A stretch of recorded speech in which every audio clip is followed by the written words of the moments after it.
Salut! Dans cette vidéo, je vais vous présenter l'outil Record de Radio Assist. Cet outil permet de réaliser différents enregistrements directement dans le logiciel. Nous verrons aussi plus en détail la fonctionnalité Loopback. Pour y accéder, il suffit d'ouvrir l'onglet Record dans la barre d'outils de Radio Assist.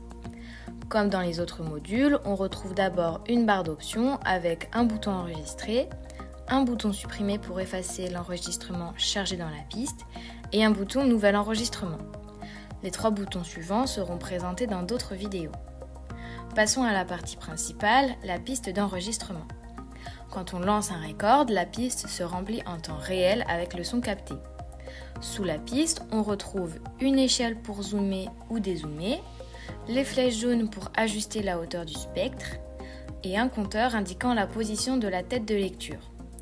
Pendant l'enregistrement, il affiche une durée et une fois terminé, il sert de repère classique pour naviguer dans la piste. Et enfin, à droite, une échelle permet de régler la vitesse de lecture. Un peu plus bas, on a les commandes enregistrer, pause relancer, stop et le bouton marqueur. Chaque marqueur placé apparaît dans le tableau avec son nom et sa position. Vous trouverez aussi un bouton très pratique pour écouter en direct ce qui est enregistré. Par exemple, avec un micro et un casque, vous pouvez suivre en temps réel la captation. Les boutons Play, Stop et Navigation entre les marqueurs deviennent disponibles après une pause ou un arrêt de l'enregistrement. Dans cette zone, on retrouve un vumètre et deux potards pour équilibrer le son à gauche et à droite.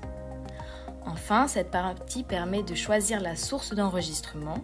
Les deux principales sont l'entrée mic pour enregistrer la voix depuis un micro paramétré ou l'entrée loopback pour capter ce qui est joué directement sur l'ordinateur.